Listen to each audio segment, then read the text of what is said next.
How's that? What about if I do that?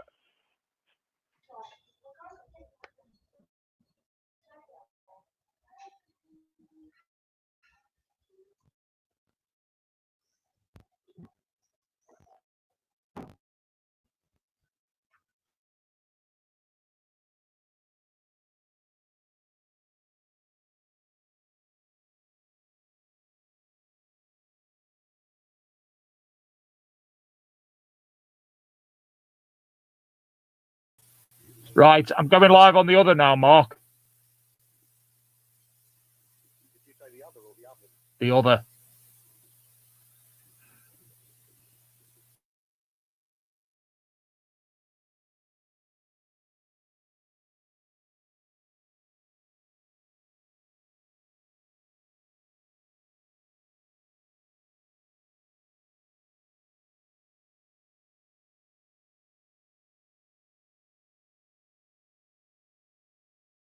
Show.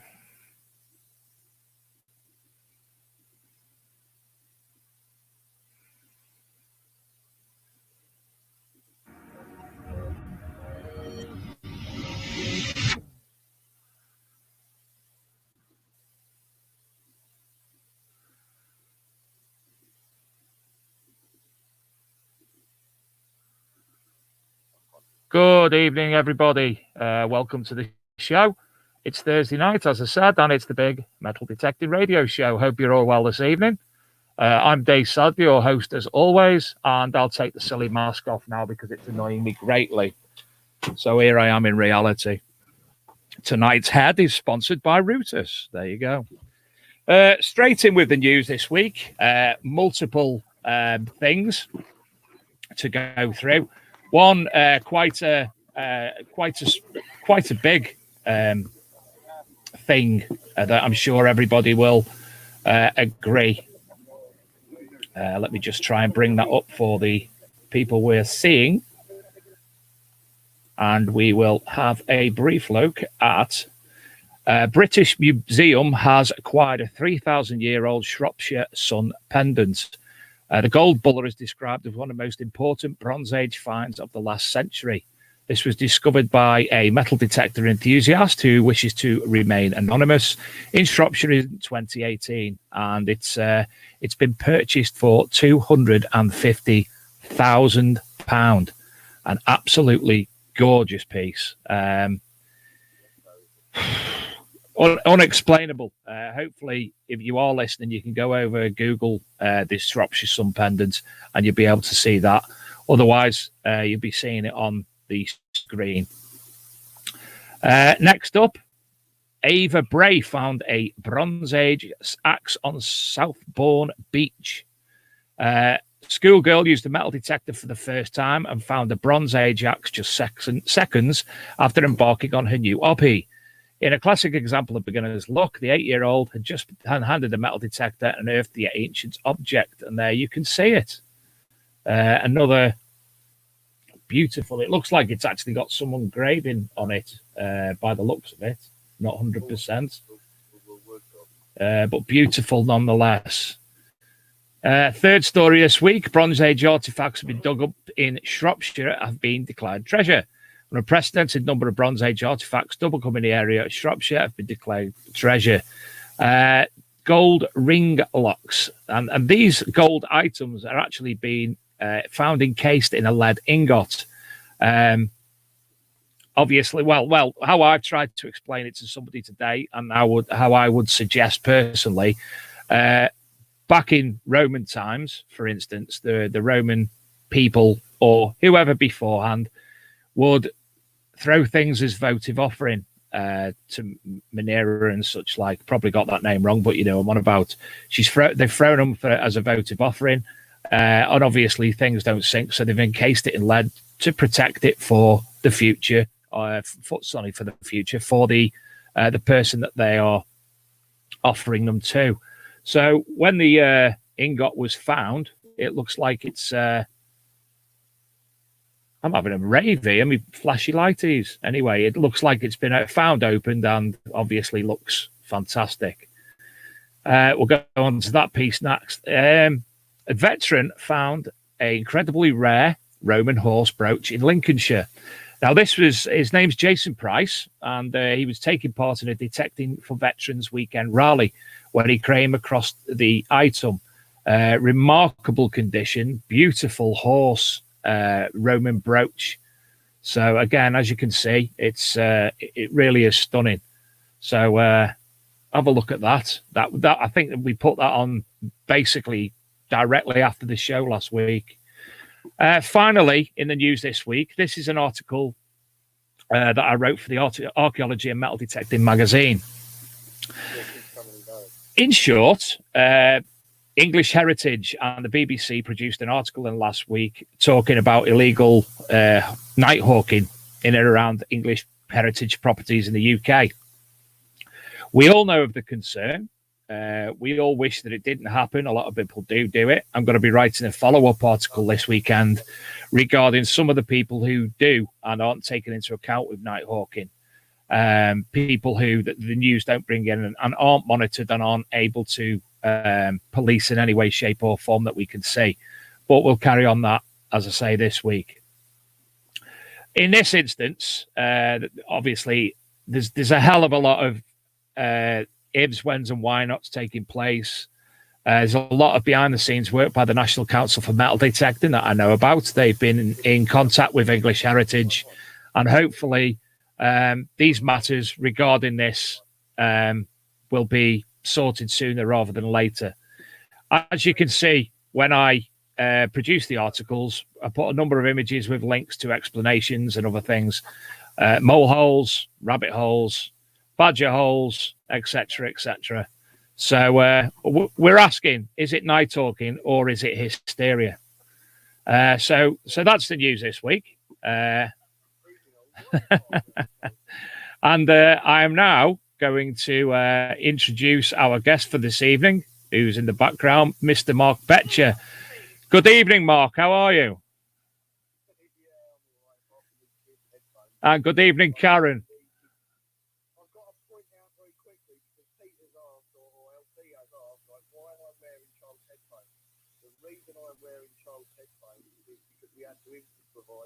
Really quickly, so I ended up with these lovely things. So there you go. That's on the I've got kids' headphones on because we have to improvise. They are rather sexy, though, let's say.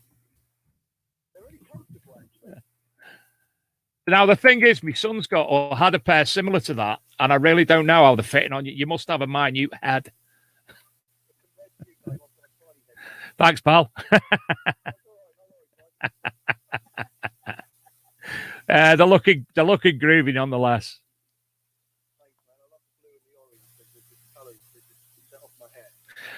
I think you should actually make a trend out of this and take them into the field, maybe, or give them away, get some more, give them away as prizes, you know. Right. I'm being told, Mark, that you've got no audio on the video feed. Have you muted yourself at all? What about that? Is that better? You're better on one. Does that do something? Hopefully you're working. Luke, can you give me a message if he's working now?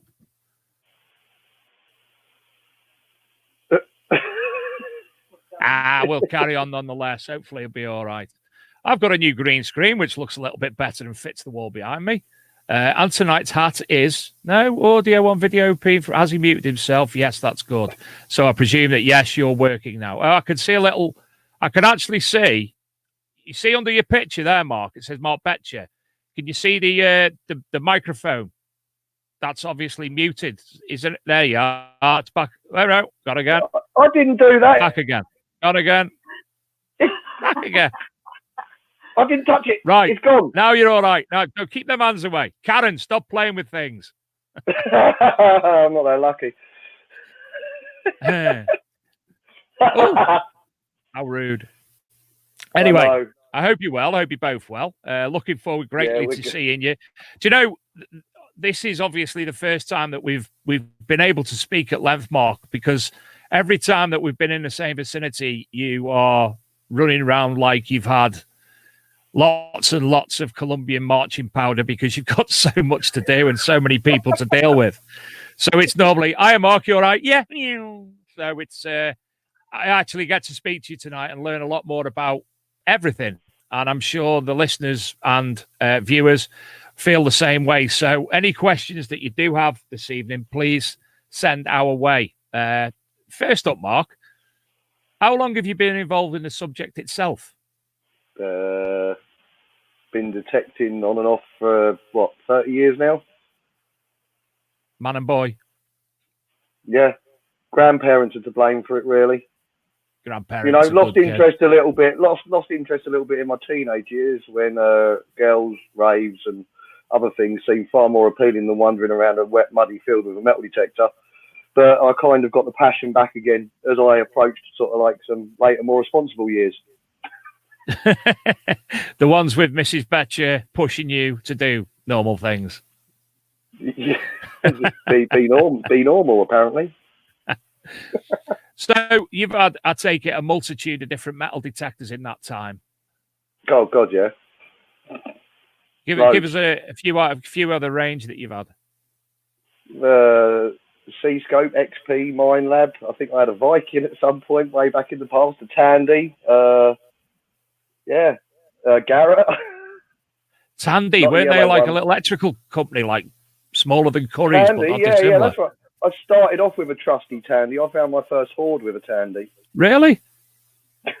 Yeah, hoard of stolen purses. Still some time ago, that no doubt. But yeah, how long have Tandy been gone now? Years, I think. Yeah, I know. I'm showing my age. So moving on quickly from that one. Yeah. No. We want to know your age. And I take it, you formed a group now. Obviously, I don't know the history of the metal detectives. So, can you introduce the metal detectives? Well, basically, had a bright idea. Cut a long story short, used to work for the National Health Service as a health professional. Drove me bonkers because there's too many managers managing managers and nobody managing very much at all, really. So, Karen, God rest her, she is still working there and still quite sane. But basically, had to get out of there, started my own business, which was a metal detecting shop called Hidden History. And at the same time, we decided we were going to start doing the metal detectives. But obviously, everybody wants to go digging all the time. You only need to buy one metal detector most of the time. So the digs overtook the shop. So I left my business partner to run the shop, which he did for a few years before he had enough of it. And me and Karen focused on the digs. And slowly over time, I left full-time employment and took this up full-time. And here we are, about 10, 11 years later now. Is it that long? Yeah. Wow. So, Hidden Histories, did it just sell metal detector equipment, or was there other things, books and that, things like that? Books, the books, detectors, accessories, all the sort of like normal stuff. Yeah. And that was, where was that based? In Berkhamsted in Hertfordshire. Oh, right. Rather posh town, Berkhamsted. Where do you actually live, Mark? What area? I am based in Aylesbury, in Buckinghamshire. All right. So even going to Detectival's a bit of a jaunt for you? Up to Oxfordshire, it's probably about an hour and 15 minutes from here. Right. And then the spring one, it's about an hour down to that. And then we've got the summer one now. It's about 2 hours up to that. Yeah. All groovy then. Yeah. So I've obviously other questions. Metal Detectives, is that a group where you have to be a member to go on digs with you, or is it just an open thing? We do one open dig once a month with the wonderful LP Detecting, which is obviously open to all of their members, our members, and anybody else that wishes to join us. But otherwise, we do 1 to 3 digs every week, and they are pretty much just for our members. We limit most of our digs, but we get some pretty nice locations. We do all right. We're lucky. And following your Twitter feed, some of the finds that you have from the members, absolutely phenomenal. Some stunning things. Yeah, as I said, we're lucky. Well, they're lucky. Very. Yeah, they're lucky. They're the ones out there trying to find it. I just find the permission. Yeah. Well, they do all the hard work. You're getting something right. You're getting the sites, you're getting the finds on the sites. You can't complain. You can't win them all the time. No. So, if I'm right in saying again, the Detectival, the original Detectival, that was a XP event originally. XP Detectival was born out of XP Gold Summer Rally, basically. The wonderful Gary Blackwell, who we're very good friends with, approached us back in 2016 or 17, whenever it was, maybe even before that, and asked if we could help put together something for XP detectives. And the challenge seemed like a good one, so we took it up. And XP Gold Summer Rally, which we thought went really, really well, was the thing that kind of kicked off Detectival. And Detectival came out of that and was like the little baby, really. Do you know what I've just done? What have you just done? While you were on screen, Luke had you on the screen as your own, as you might have seen. I'm on the screen on my own now. So while you were on the scene, then I've had to take a picture. Oh, what, these headphones? Oh yeah, absolutely meant. Yeah, thanks for that. Yeah, lovely. Blackmail one day, yeah. Oh, I don't know about that. Just hilarity purposes. We got a load of posters done for Detectival and spread them all over the place. If you put "Have you seen this man?" and I've got these headphones on, no one will recognise me. No one will recognise you anyway. You're too fast normally. Well, yeah, exactly. A little bit like the Flash. If I grow my hair as well, I'll be fine. So the XP events, how did that go as your original big? I take it was one of your biggest events that you'd organised to date. Oh, it was the first big event that we did, and to be honest with you, that and the first Detective or so, I was in pieces, absolutely in bits. I come from a music industry background, so I'm quite used to organising events. And organising small digs is easy. Organising a Detectival is like putting on a festival. It takes me back a bit. It's hard work. There's a lot that goes into it. And when you first do it, you just got to make sure that everybody's doing what they say on the tin, and you're just worried that something's going to cock up somewhere along the line. So you're forever on edge. But now we're really lucky. We have got a great team of people that support us and help us, all the marshals and the admin, everything, they all do wonderful jobs. And now I find it a lot easier down the line, to just sit and relax a little bit and know that everything's being taken care of. But before, it was, at the beginning, it was a real freak out, maximum sort of like overload. So how many people are involved in the process? Let's say Detectival last year, how many people were involved in behind the scenes, marshalling, admin, etc., etc.? Hundreds. Really? With all the marshals, the admin, the litter team. There is there's probably coming up to a couple of hundred people. Wow, that's phenomenal. Yeah, but that we couldn't do it without them. Yeah, it wouldn't be what it is without people like that who help us and give us their time and put in the effort. Without them, Detectival wouldn't be what it's become. And how long does it take you from getting to site day one till opening day of Detectival on the Friday? How long does it take to set everything up, the marquees and toilets, etc.?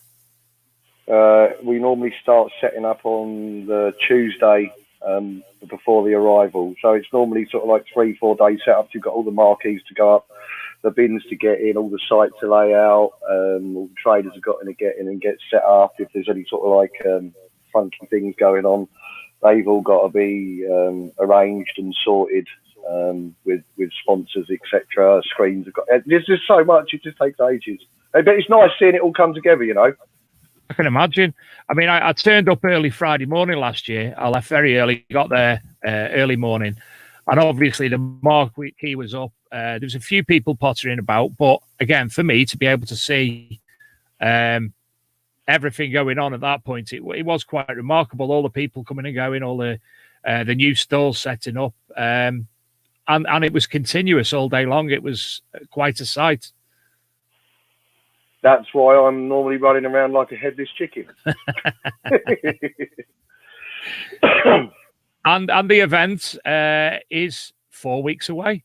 Spring Detectival.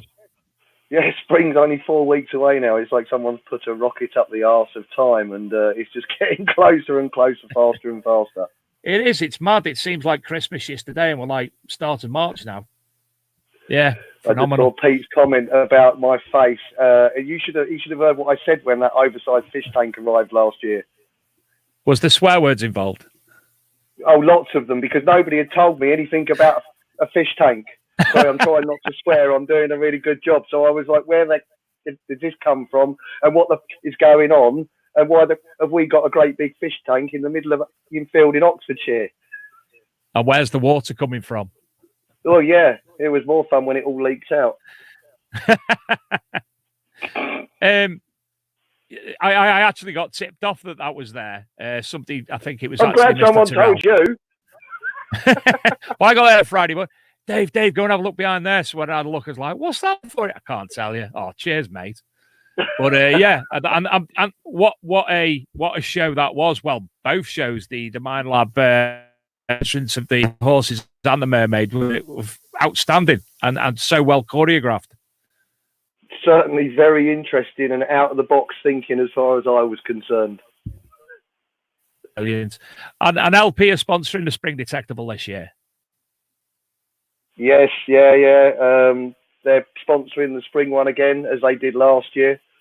And they put in a lot of effort and a lot of time to help him promote it and push the event and everything. So hopefully it will be a great success for us and for LP. Who knows what we're going to find this year. And let's just talk about that. Last year, you had one of the finds of the year.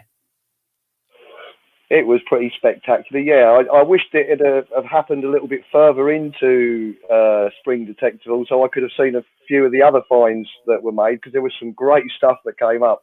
But my whole weekend from 35, 40 minutes after the start was looking at gold and silver coins, unfortunately, in abundance. Great abundance. Yeah, great memory. Really good, really fantastic memory. Since the event itself and the Andrew Windsor and the other lads who made the discovery left the site, I think it was about the Thursday after Detectival, if I'm right. Have you been back to the site in relation to that with archaeologists or anything? Yes, the whole site has now been had magnetometry. It's been geophysed. It's had a proper archaeological excavation. Andrew and a few of the other guys are actually involved in searching the site and recovering some more of the coins that were still discovered there. But now everything is out of the ground. It's been closed down, refilled. The reports are all done, or the archaeological reports are done anyway on the geophys and the magnetometry and everything. I still think we're waiting on the reports on the hoard and the coins itself. But yeah, otherwise everything's out of the ground. It's all progressing slowly. As a lot of you are aware, the wonderful treasure process takes its time, and there's an awful lot to go through with that hoard. So yeah, a couple of years, I think we might be getting somewhere. So are you privy to be able to offer any information about the magnetometer and geophys results, or are we waiting for the final outcome? You'll probably have to wait for the final outcome. Don't want to say too much because it may influence people's plan at this year's Spring Detectival, which I wouldn't want to change anybody's minds about where they might want to go or might not want to go. But when they did the geophys and the magnetometry, they looked at a large section of that valley where the hoard came out of, and there was a few interesting points that really were noted.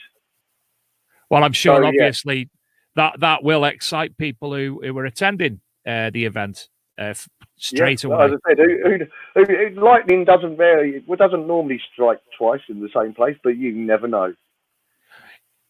We've all seen people hit by lightning more than once, all over YouTube. I've seen that on YouTube. Yeah, I really, really do. That's the case, Mark. I mean, this is my first Spring Detectival. Other Detectival, the past two Detectivals, myself and Luke have attended, and we've seen a massive variety of beautiful finds, Roman, medieval, relics, coins, all sorts.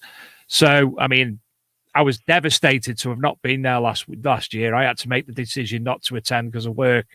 But obviously, we were privy ourselves to North of Time Metal Detecting Group's feed, and we were given permission to share their images and videos. And I spent the whole of Saturday. I said, right, I'm not going out. This is too important.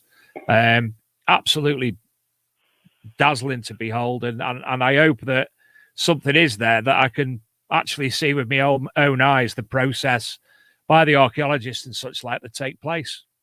Who are you laughing at now? Oh, Karen.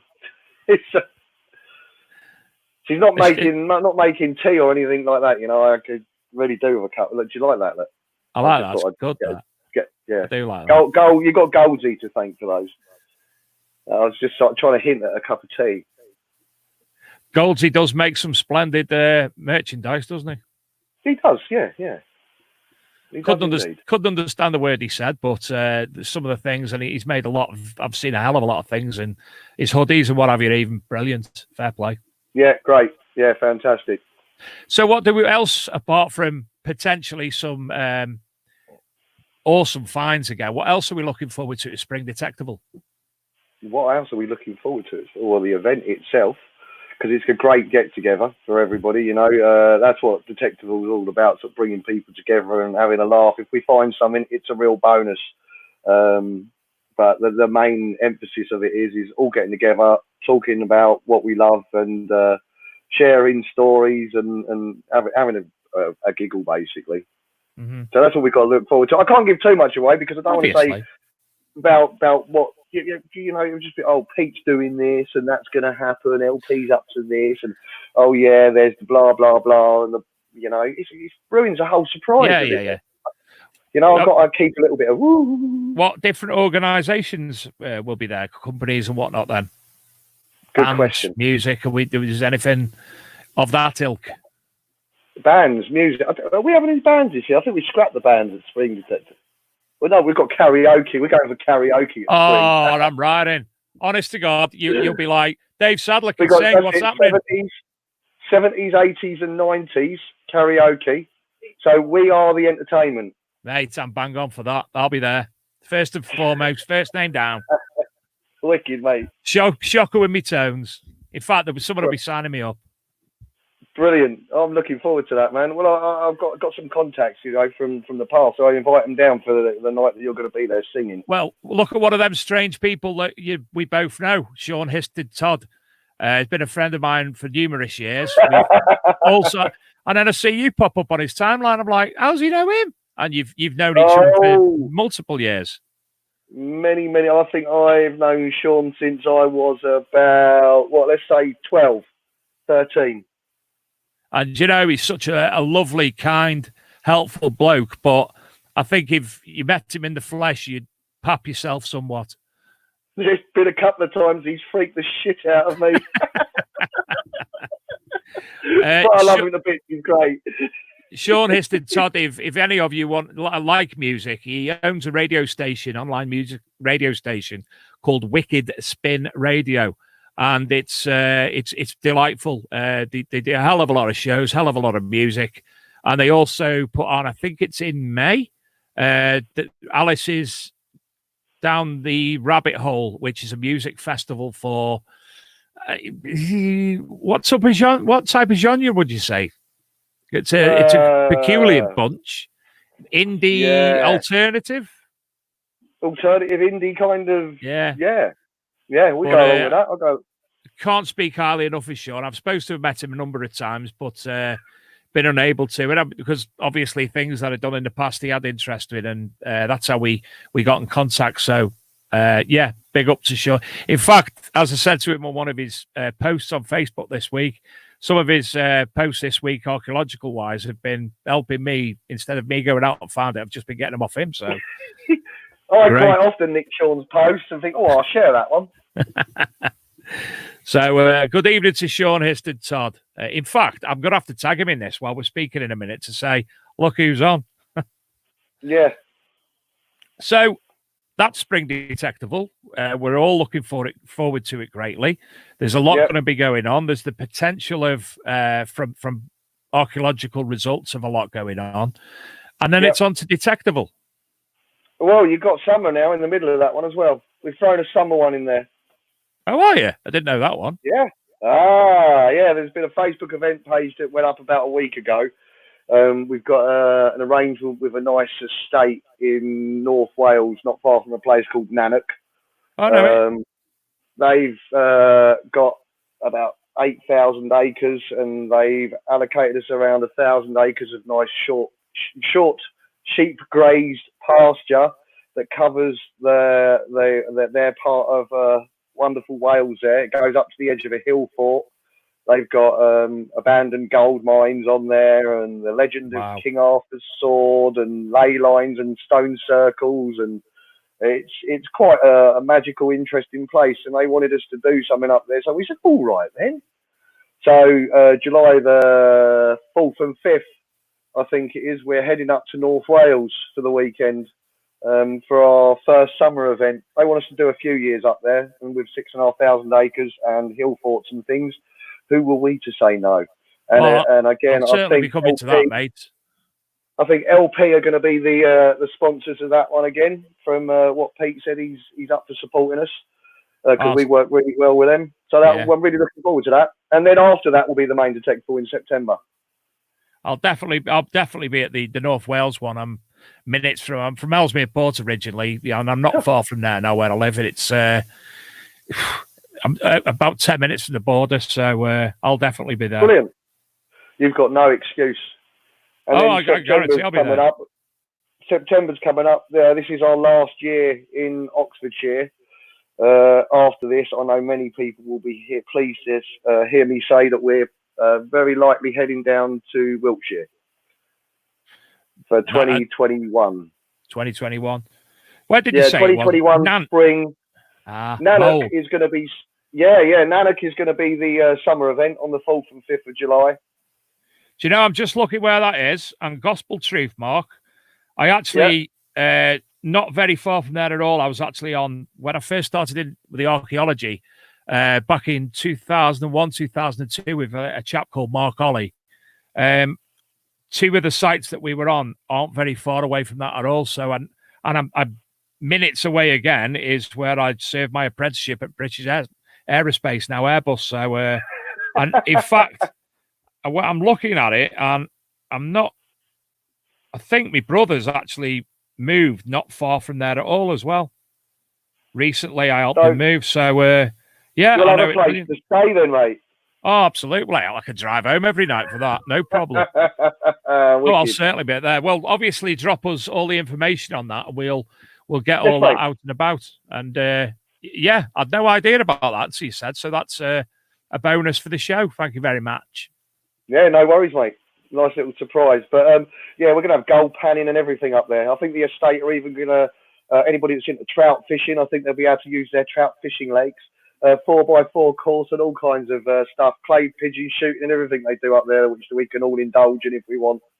So, without nothing else, you've got half the bits and bobs going on already. Yeah, there's going to be loads of other stuff, and hopefully we're going to turn the summer one into even more of a family thing. Yeah. Because it's nice to bring the family, have a bit of a time away from them, with them. How are you going to cope this far north, anyway, mate? I don't know. I'm starting to learn Welsh already. Yaki da. Yeah.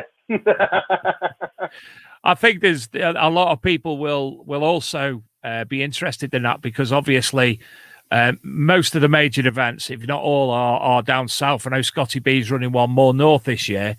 But that's perfect. There'll be a hell of a lot of people interested in that. In fact, I know a hell of a lot of local groups that I can let know, the likes of Wrexham Metal Detecting Group and whatnot, who'll definitely be wanted to learn more about that. So, fantastic. I've got all weekend. I might finish work tomorrow. I'll be home at 2. So that's Friday, Saturday, Sunday, and obviously we'll get as much information out as we can. So that's brilliant. In fact, if he's listening, Graham Stokes, he's been to all the Detectivals and he's a friend of the magazine. He does some field reporting for us, and he's a good friend of Luke's. He's in Mould all the time because that's where he's from. So I'm pretty sure he'll definitely be there as well. Cracking. So can't wait. Tickling trout. It's not for me though. I don't even eat trout, to be honest. I've cod in batter. That'll do me. Well, trout any, in batter. any other information about Summer Detectival then? Well, no, not really at the minute. Apart from the amazing area, the hill forts, the ley lines, the stone circles, King Arthur's sword, the gold pan and the gold mines. Did I say? Oh, there was a hoard of Bronze Age axes as well found near there. The summer one's going to be awesome. At the very best, we'll have absolutely amazing scenery to wander around and look at, even if we don't find anything. But I'm pretty confident we will. I've just actually thought, mate, there's an artifact in the British Museum. I'm just pulling up the page now, and hopefully I'll be able to share it. It's called the Mould Gold Cape, and it was a prehistoric sheet gold gold cape. I think obviously. I know the thing you mean. Yeah. So I'm just trying to open a link. Yeah, we could do with finding a couple of those. Right. So if I go on there, Luke, I'm just about to share the screen. If that's okay.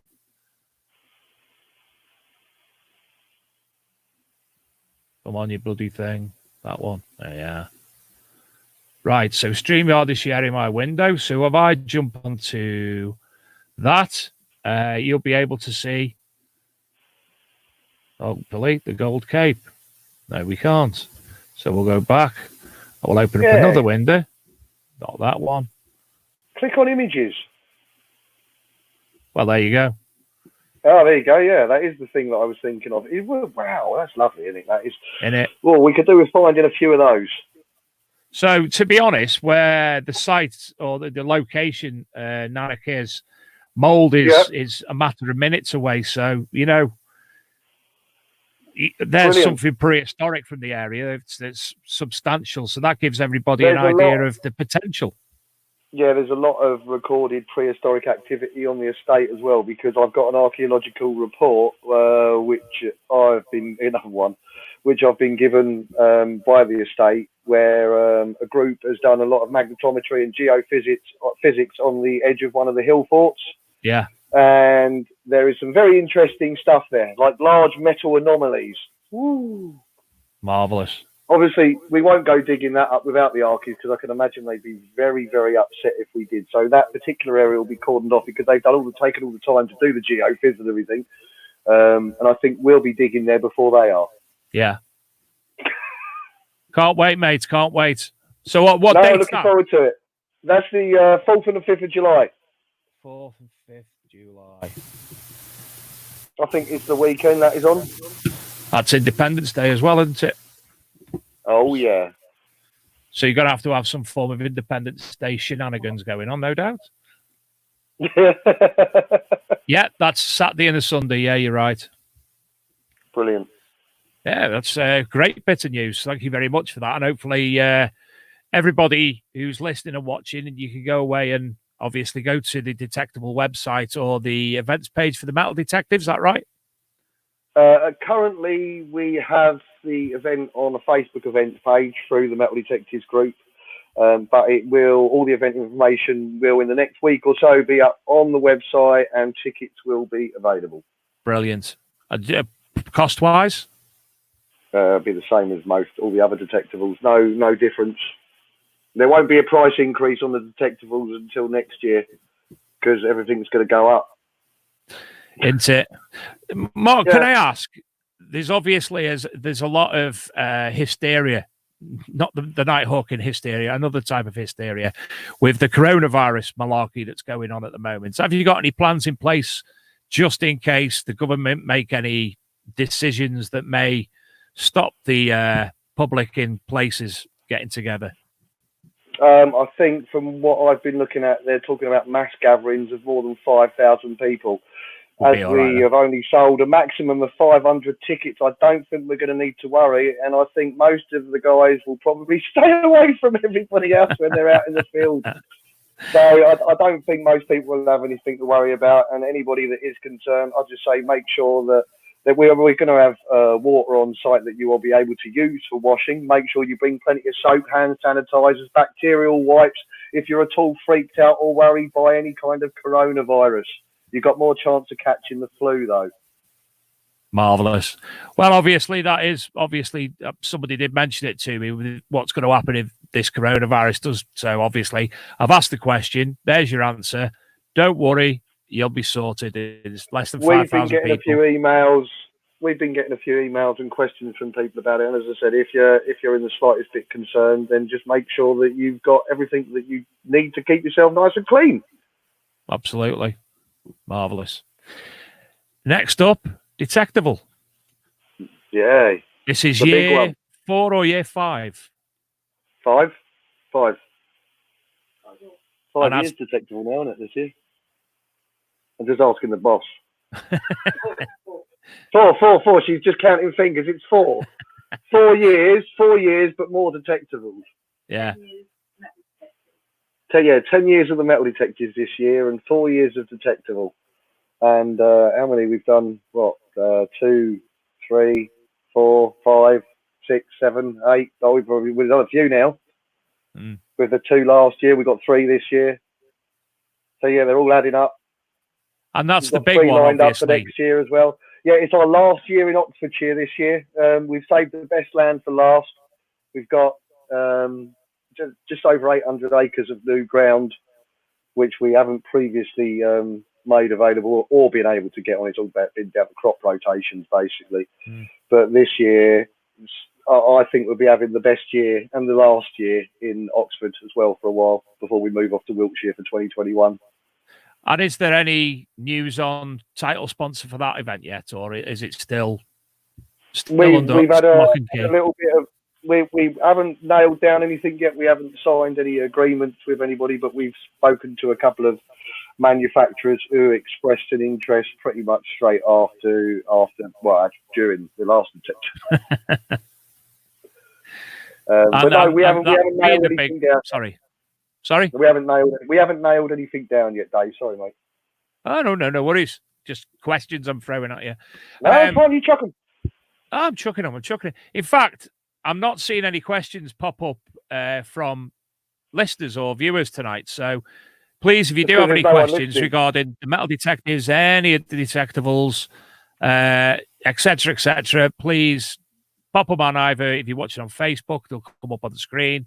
If they on YouTube, they'll pop up on the screen. And I'm also keeping my eye on Spreaker to see if there's anything going on there. So if you do have any questions for Mark or even for Karen, please give me a shout. And we'll get them asked and hopefully answered as best we can. I'm loving my new green screen. I got a new green screen. It fits. Very good, actually. It's not the original one was a cheap quality one and ended up being, and I couldn't iron Mrs. Sadler couldn't iron the creases out because it melted it. So there's a big hole in it behind the chair and the other one. So I ordered another one the other night, and it actually looks. If I move my shoulder that way, you can't see that pixelation. So, and a new chair as well, going up with the Joneses. You put the feed on the conversation. Karen's put the Summer Detectival feed and the link thingy on the conversation thing. Excellent. So apparently, she just informed me. I'm still waiting for this cup of tea, though. You joking? No, I haven't got it yet. Seriously, I've got a mouth like a nun's flip, like Gandhi's flip flop. We'll go with that one. A nun's Gandhi flip flop.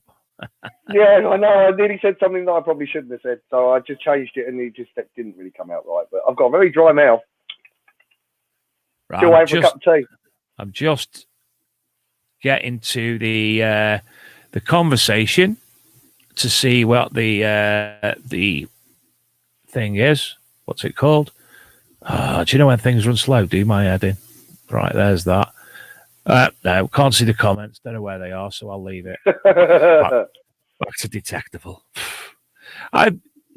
It's not only a metal detected event, and out of all the events that I've been to or rallies or what have you, there's nothing quite like the beast that is Detectival. It's so much more than that, isn't it? that was the whole idea. As I said, I come from a bit of a music-y kind of background anyway, being into club promotion and whatnot, DJing and everything for quite a few years, and organising festivals and raves and whatnot. So there's an element of that kind of goes into Detectival. Funnily enough, the clue's in the name. It's a metal detecting festival. It's designed to bring, as I said to you, everybody together to have a good laugh, have a really good time, share stories, talk about finds, go out in the field, hopefully find something. Just have a really nice weekend with really nice, like-minded people, which I think we've managed now to pull off reasonably well. Still plenty of room for improvement and plenty of areas that we will improve, and things will grow each year and get better and better. But at the moment, I'm pretty happy with the way it's all going. And one thing you can't personally control, or anybody else, is the weather. And last year's weather was... could you have asked for better? No, I ask every year for good weather, and I think someone finally bloody listened to me last year, because we didn't have the normal wind that we have at that time of year up there that ends up blowing marquees and traders and everything all over the place. Oh, you got a cup of tea? Finally got a cup of Karen. tea. Dave says thanks, Karen. Where's his? Well, yeah, I mean, obviously yourself running around, the people who are actually working, not the people participating. Obviously, the people participating struggle to a degree with the heat, but for yourself, I was walking around with a microphone and it damn near killed me. It was hot, wasn't it? The suntans that people were getting as well. There were so many people coming into the marquee to escape the heat at one point.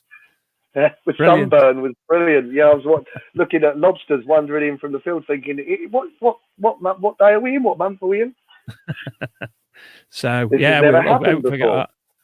And North Wales, if it's good, if the summer's good, you've more likely got the potential of some heat there as well.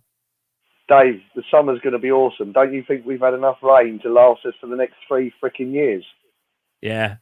Absolutely. With fields out there that look like lakes. We need scuba gear and boats to go detecting. Mind you saying that, Mark, we've had up north, we've had nothing but cloud for the past 4 or 5 days. No rain at all. It's just been nice, to be honest. You're right.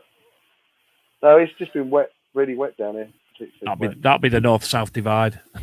Yeah. I thought it was meant to be grim up north, not grim down south. We're hard up north. We can take it. Southern British, that's what we are. Hot weather we can't get our head around. Mate, there's not a lot of me, you know what I mean? I'm a skinny little git. I just feel the cold, I guess. Can't help it. I do have, in fact, I'll do that at the end of the show. It's easier doing it that way. I've got a couple of images. One of them, which I'm sure it's not its final, in its final work, but currently we do have the Archaeology and Metal Detecting magazine, issue 6, I think it is, which will be for Spring Detectival. We've got that currently in it's not final design, but we've got it basically covered now. Just going to share the screen again if Luke allows me in.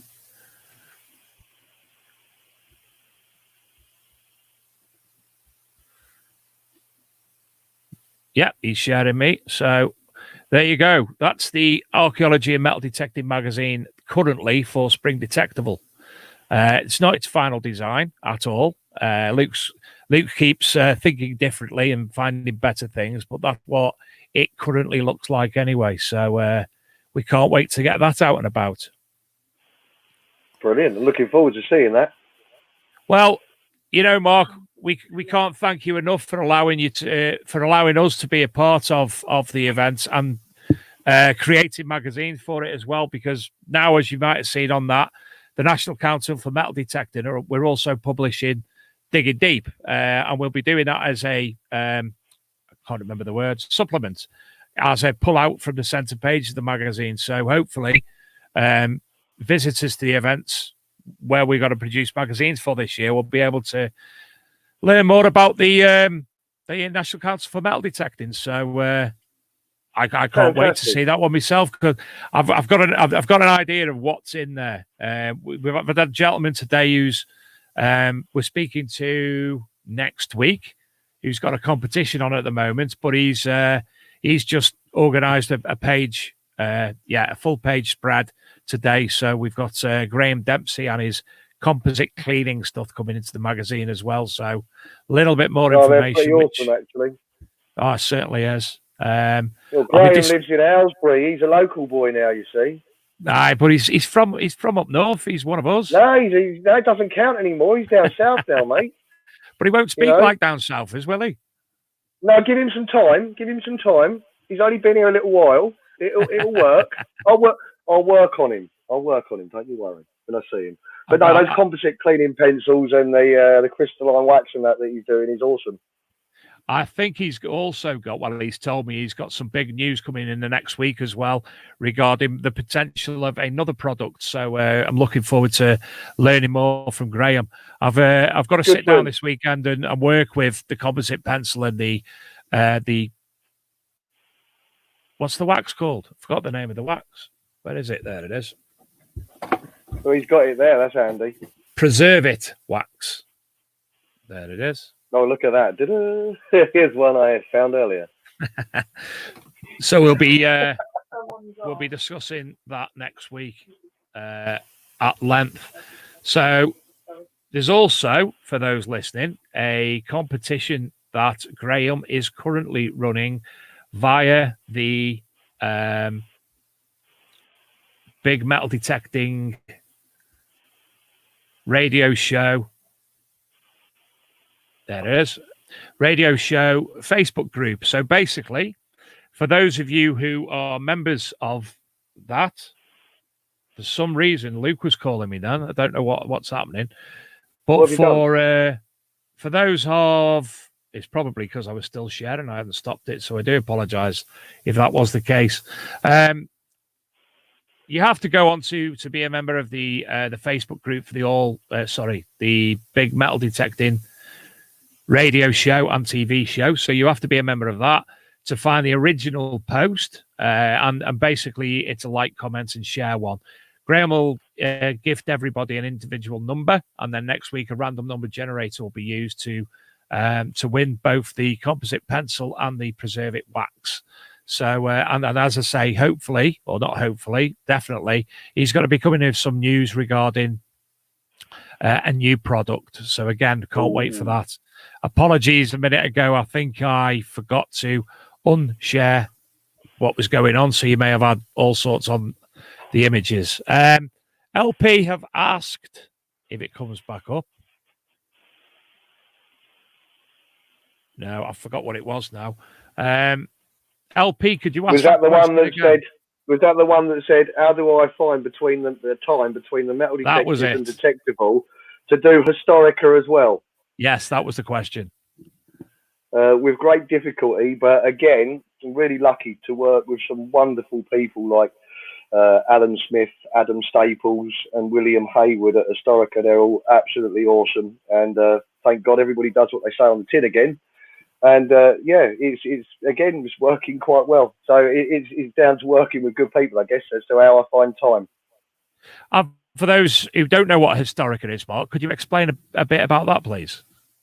Historica, coins and antiquities auctions, which are part of Hanson's Auctioneers, that myself heads up along with William Haywood, Adam Staples, and Alan Smith of Essex Coins. So obviously, people will come to you. You'll look at see if it's worthwhile putting it into the auction. Give it a slight value, a slight potential. Tell them what the potential is of selling the item. That goes through the auctions, and people make money. Pretty much, yeah. So you pretty much hit the nail on the head. People will come and they'll bring stuff to either myself, Adam, Alan, or Will. We will appraise it and value it and stick it into the auction. The next one's coming up on the 26th and the 27th of March. So it's over 2 days. We've got the coins and antiquities. That's in Etwell in Derbyshire. And if anybody does want to put anything in, there is literally about, a few days left, I think, to before the closing date of the sale. Catalogue wants to go live about the 13th. And then, as I said, the sale's on the 26th and the 27th. So I'm just looking on the maps to see how far I am from that. It's not far at all. 32 miles. So, yeah, it's not far at all. Oh, you should nip down. In fact, do you know what? Come and say hello. Where I work, it's about, I'd say, 10 minutes away. Definitely. Well, you know what you got to do. Come down over lunch, have a cup of tea. Yeah. Absolutely. That's quite shocking. I didn't realise what it is. So it's on the between Uttoxeter and Derby, near Hilton. So yeah, definitely do that. It's not far at all. Surprisingly, I thought it was a lot further away. I think we'll all be up there. Me, Adam, and Alan, and that. So everybody should be there. Be fun. Come and have a cuppa. I've got a few questions. First one: what's the best individual find you have ever been privy to? The best, probably the Sandridge Hoard.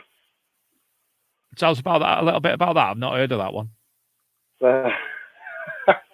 Funny story, but basically, when we opened Hidden History, obviously we were selling metal detectors, funnily enough, and a guy came in one day, a guy called Wesley Carrington, and basically he said, "I've always fancied giving metal detecting a go. Haven't got a huge amount of cash, got about 130, 140 quid. What can I get for that?" And guess what? It was a Garrett Ace 150. So he ended up buying a Garrett Ace 150, and he left the shop. And the next day, I get a phone call, and he's like, "Can I come and see you?" And I was like, "Yeah, okay." So he came in after he'd finished work, and he said, "Right, I just went out in some woods near my house last night." I was like, "Did you have permission?" He was like, "No, they were just woods." I was like, "Mate, every bit of land is owned by someone. You need permission before you go somewhere." "Oh, I didn't know that," he said. But anyway, cut a long story short, he puts 55 Roman gold solidus on the table. Joking. And says, can you tell me if these are real? My jaw nearly hit the floor. And I was like, yeah, words that I won't repeat right now. But I was quite shocked. And I said, "Look, Wes, you've got to report this." He said, "I'll tell you what, you do it." So he left 55 Roman gold coins with me. I phoned the museum and said to the fines liaison officer at the time, who was Julian Waters, I said, "Julian, I need to come down and see you, please."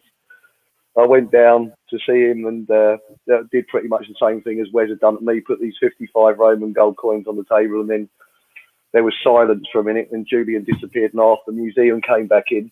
And the next day we were down on site with a mini digger and the landowner's permission, and we excavated the area, and I think there was a total of 159 Roman gold solidus that was unearthed, and they are currently living in St Albans Museum on display. I think it's Verulamium Museum. I think it's the second largest Roman gold coin hoard ever found in the UK, or was at the time of discovery. I don't know if anything else has been found since then. But despite the fact that Wes, the finder, did not have permission, because he had declared it and done the right thing, I believe the final say in reward attribution is had by the Secretary of State, who awarded Wesley 40% of the value because he'd done the right thing and reported and recorded it. Yeah. As opposed to selling it on the black market, as we know, lands you in 25 years in jail. It certainly does. Yeah. So, good old Wes. He did the right thing. It's now living in St Albans Museum. He got 40% of the final value, which I think was about 140 or 150 grand. You had my mouth agape just at the start of that story. I dug up about 77 solidus, and because they were all the same, very similar emperors, after about number 15 or 20, it was like, please let it be a different emperor. But it was still a great experience. But you just like, oh, come on, can it not be Arcadius or Honorius or Valentinian, please? Or there's a Gratian. Yeah, and then obviously the hoard at the Spring Detectival was another great one. That was very memorable. That took a whole weekend as well, a good few days, and then on some as well, as all the archaeological reports were done. And we've been lucky enough to have a few hoards with the metal detectives as well, axe heads, and in November last year we block lifted a Roman coin hoard out of a field in Oxfordshire, not far from the Detectival site, funnily enough. Wow. I know you had which is currently at the BM. Axe Head Ord. That was what your Christmas dig in 2018. Yeah, we had those. Simon found those at that dig, and 2 months before that, I found a horde of axe heads as well on another of our digs in October. Wow, brilliant! What's your we were quite lucky. What's your best personal find? Ooh. It's got to be the horde of axe heads, I guess. And what was the buzz like when you actually got them? Oh, digging up one was absolutely awesome. I was like, yes, I have waited 20 odd years to find an axe head. I was over the moon. And then the detector went off again, and I was like, oh, you are joking. And then I looked in the hole after moving some earth, and there was like another 3, and I was like, oh, great. Now I don't get to keep them anymore. I was over the moon when I found one. I was a little deflated when I realised it was a horde, but at the same time I was excited. But I've always wanted an. I love Bronze Age artifacts, swords, spearheads, anything like that. I have a real passion for it, and I was hoping to have found one that I could keep. And then obviously it being part of a horde, and now I think Oxfordshire Museum will probably purchase it, and now I've got to go and find one that I can keep. Yeah, absolutely. Yeah, it's top of my bucket list, Mark, and I'm desperate to find something not dissimilar to that. I'm not bothered about the horde. Even if it was the smallest axe going, would be fine by me.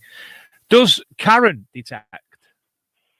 Not so much anymore, because obviously we've got the little ones. So we've got 2 young kids. I've got 2 teenage kids as well.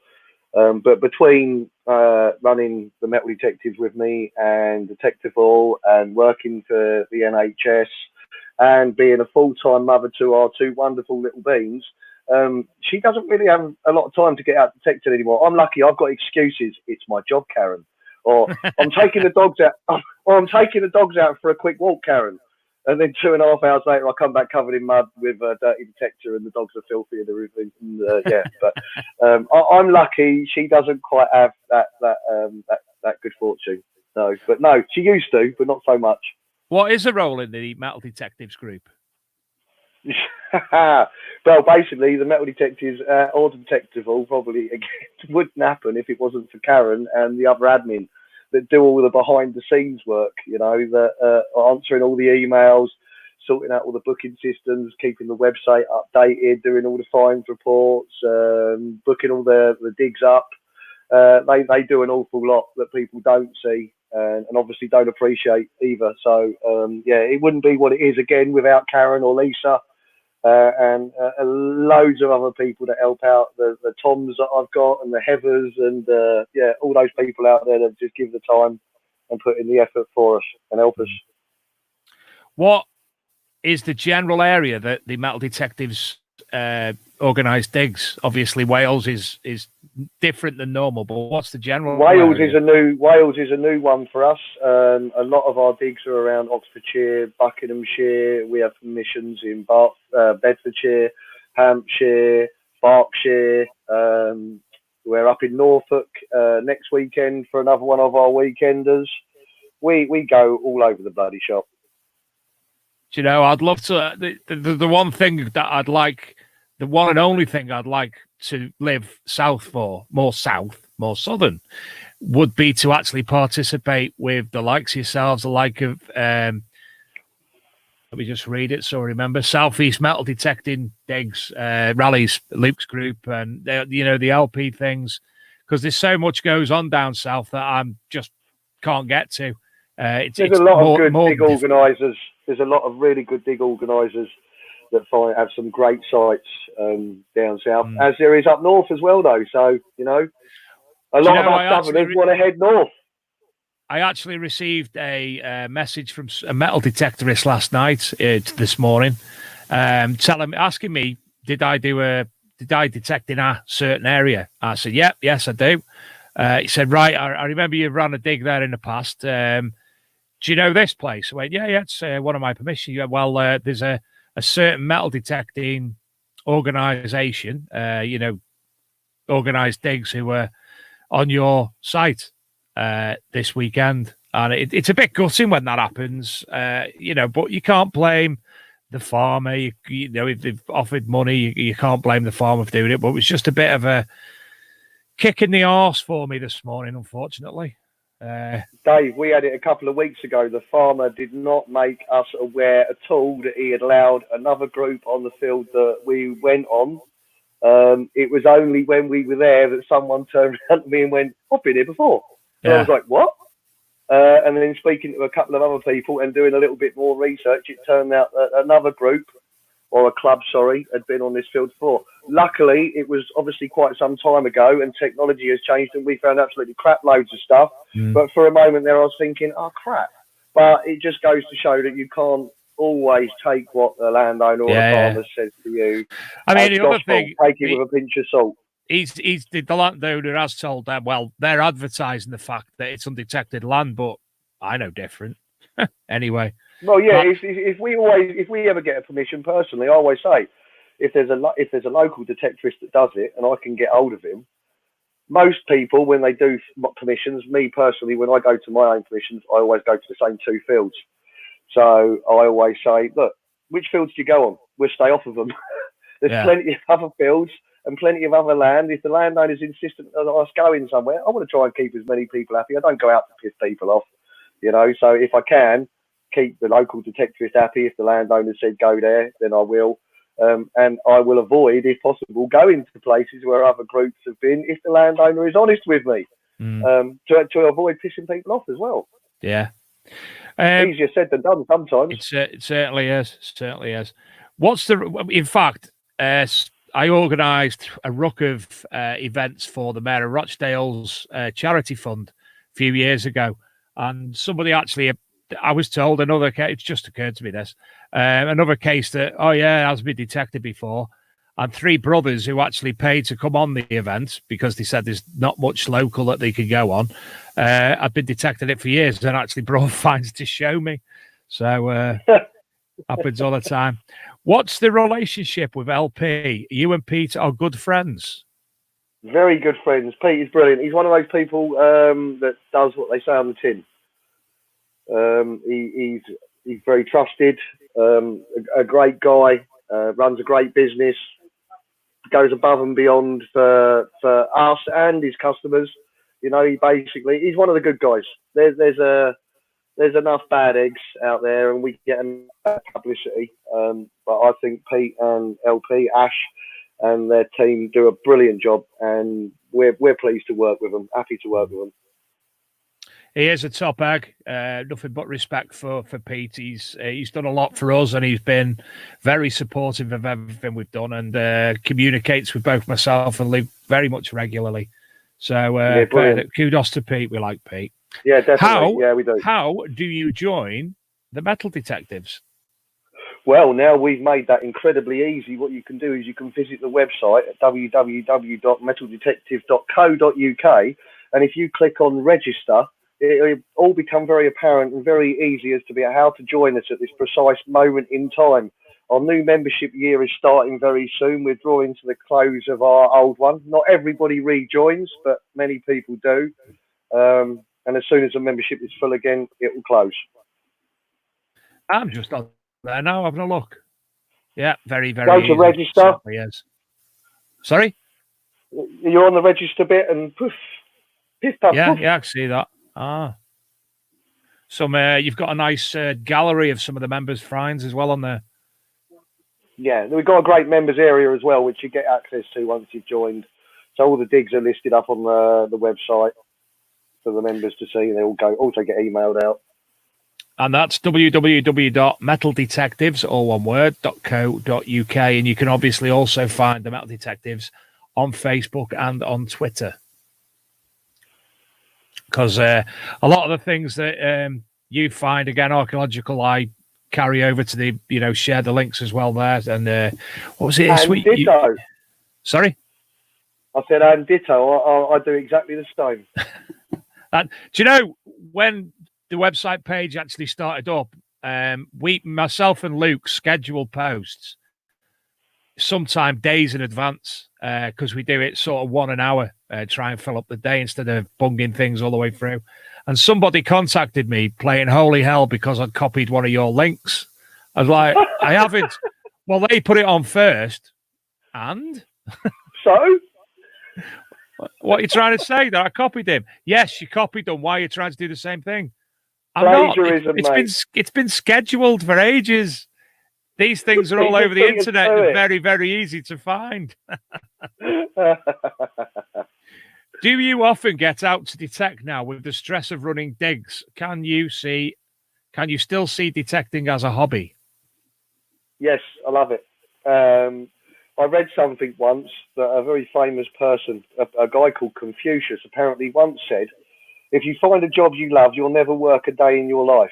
And that is pretty much how I feel. As I said, I'm lucky enough to have the excuse to Karen that it's my job. So I need to go detecting. I need to go and recce this field or check that out.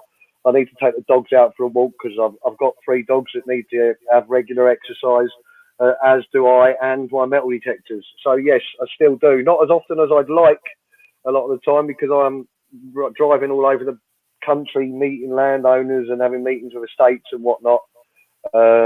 But yeah, I do get out, try to nearly every day, every other day. Good lad. Keeps us young. Well, I feel dead old because I haven't been out for ages. I barely find Soddle, but I said I barely find Soddle, but it's nice to be out. It's not about finding all the time. Yeah. It's the therapy. It's the relaxation. Yeah, totally agree. Gary Cook asks, will you be popping down to his dad's rally, the Rodney Cook Memorial Rally this year? Of course, Gary, if I'm invited again, mate, I would absolutely love to, as I did last year. I only managed to pop down for most of the day, one of the days last year when we weren't doing a dig. I don't think I purposely did a dig on that day, so everybody could head down, and I got the chance to go down. So, yes, Gary, would love to come down to another one of your amazing Rodney Cook Memorial rallies, mate.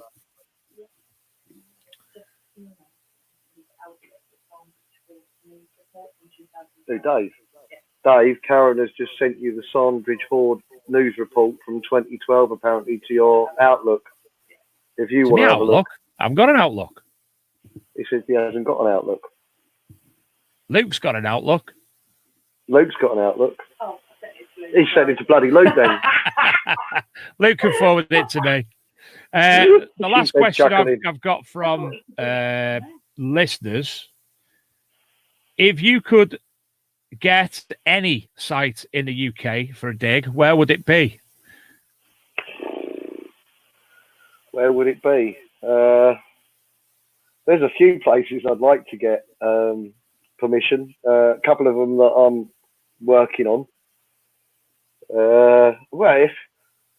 Where would it be? Oh, I honestly don't. There's so many amazing places. There's some that I wouldn't like to say because not many people know. Let's look at it in a different sense. The likes of well-known archaeological sites, the likes of Stonehenge, Arborough, things throughout the country. The problem with sites like that, though, is that they've probably been absolutely ransacked and toasted by our archaeologists' predecessors, the antiquarian, who was probably much like a beginner detectorist, really, and they just went digging holes everywhere, not filling stuff in, not recording anything, and just sort of like wandering off alone, like, oh, there's a burial mound. Let's see what's in there. Look, let's get 10 guys with a spade and go and dig the crap out of it. Yeah, so all those kinds of places have probably been done to death, as it were. Yeah, you're probably right. But hey, there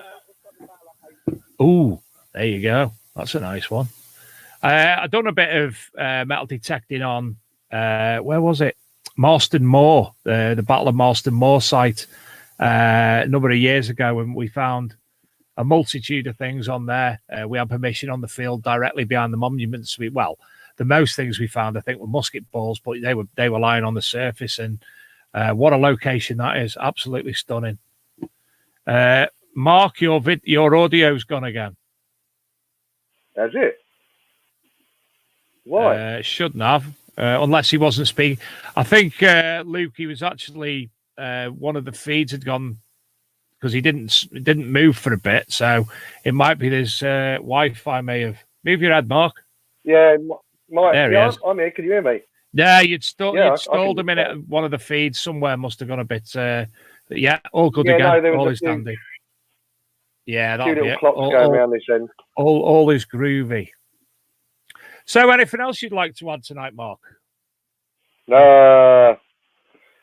there anything else I need to say? Well, I've got to thank everybody that supported the Detectival events and the causes that we've raised money for over the previous years as well. I mean, because we've managed to achieve quite a spectacular amount now, the total for the charities that we've supported, and that wouldn't have happened, obviously, without the support of the LPs, the Mine Labs, the Garretts, the Regtons, XP, the Crawfords, the Detechnics, all of those people within the metal detecting community that have again supported Detectival by providing prizes for the charity raffles. We've raised a great amount of money, with pretty much the same as Gary's done. You know, it's nice to give a little bit back and do what we can. So yeah, thanks to everybody for all of your help and support, and all of those people that have come along, and all the Metal Detectives members. You're all wonderful. Apart from the ones that don't fill your holes, you're a pain in the arse. Sorry. In a week where we've had a lot of bad press in the metal detecting community, thanks to the alleged incidents on English heritage sites, the good stories, the likes of what the monies that Detectival have raised, the monies that the Rodney Cook Memorial Rally's raised, you know, the substantial figures, it doesn't get as much good press as it should. Because no, it's not just us either. There's amounts. People like Malcolm Andrews, Dorset and West Pathfinders, all of their digs for charity. They don't take any money. There's loads of other groups out there that are raising great amounts for various causes and that, and they all deserve a big pat on the back. You know, as you said, there's a lot of bad publicity for the hobby, but there are a lot of good people out there trying to do a lot of good, despite the bad press and the negativity that we might get a lot of the time. Certainly right. Going back to Nighthawking, have you ever had much issues with your sites and your digs that you've organised that have had issues with Nighthawking? Yeah. There's one of the sites I'm trying to get at the moment actually is an estate, and they have a really big issue with Nighthawking, and they have done for quite some time, and they've been very reluctant. I've basically had this off of them for the last 4 years. Every time I've attempted to speak to them, but thanks to someone that I now know on another estate that we have got permission on now, they are now talking to me.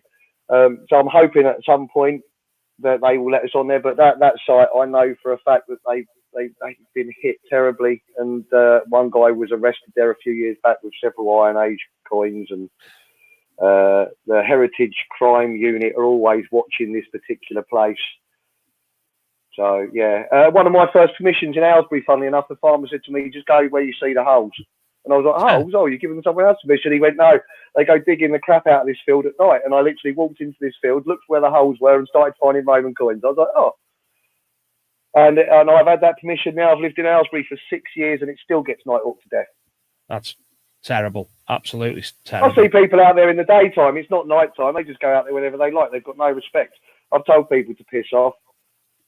I've asked them what they think they're doing. I've heard all the funny stories. I've got permission off the landowner, mate. Oh, what's his name then? I think I'll go now. There's one instance, myself and a work colleague, we were metal detecting on a field, and I went, right, come on, we'll go and try this one.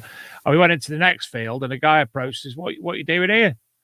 Metal detecting. Who's told us to do that? John. Wrong field, mate. A mistake on my behalf. Just went. In fact, Tempest, the metal detecting group that I chaired, loosely termed, we went on a dig. An old school friend of mine had met somebody in the same area as me, and he had a farm, load of land or what have you, and she's given me the directions, which was further away from the house, to go to another site, another field. Yeah, I went to the wrong road and went on the wrong field, entire group. So all we could do was offer our apologies. But You're not the first person to have done that, mate. I've heard stories of other people doing that as well. Touch wood, though, it's never happened to me. I'm pretty good with maps and directions and stuff like that. the thing was, though, Mark, a gentleman who lived opposite to this field, he come out and he said, "Everything all right?" I said, "Total mistake on my behalf, blah, blah, blah." He went, "Come on here if you want." So he gave us instant access to his land. And then we got access to a Victorian golf course, a former Victorian golf course, which is now a farm, with a hall on it. And it was like, if it wasn't for the mistake, we wouldn't have got access. And some of the things that were everything happens for a reason. Yeah, absolutely. Absolutely. So, mad as cheese.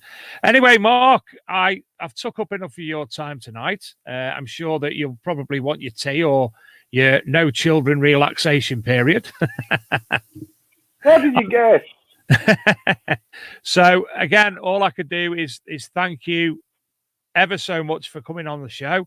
It's been nice to speak to you properly as opposed to fleetingly.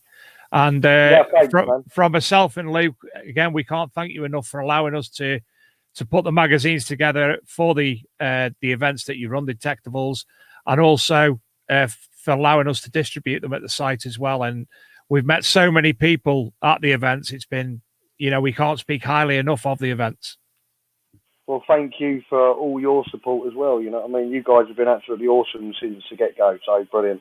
As I said, many others. There's the other magazines and that as well, which I won't mention on your show.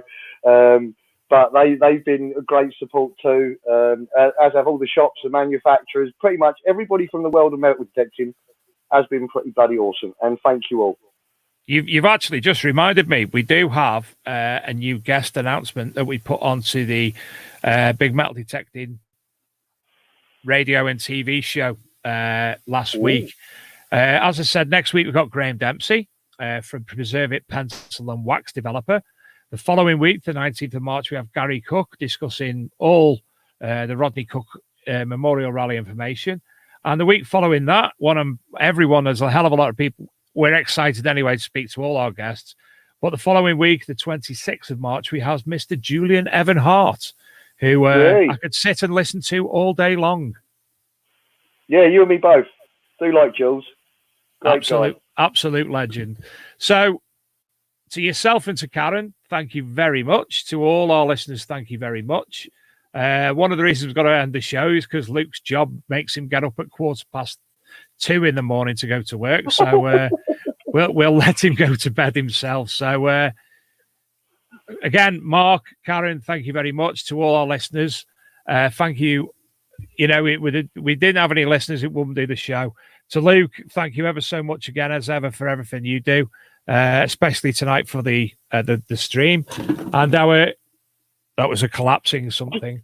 Sounding like someone flushing a toilet. No, I mean, me mixer fell off the wall. Leisure Promotions, Treasure Hunting Magazine, Regden's, National Council for Metal Detecting. Please remember that your yearly membership fees are up and coming. So get onto the NCMD website to sort your new membership. Facebook, Metal Detecting Clubs North of Tyne, Find a Field, and Metal Detecting Britain Beyond. YouTube, South Coast Detecting, Steve Pettican. Dirt Diggers UK, that's Brad, Digger Dawn, Addicted to Beep, Ango Celtic Metal Detecting, John's Metal Detecting Adventures. To Tony Cayward, to Gary Cook, to Gary Blackwell, to Lee Hull, to Tombo Brew, and to everybody else. Thank you ever so much. It's been a pleasure. And thank you, Mark. Good night. Thanks, guys. Be good. Take care, mate. See you later, man.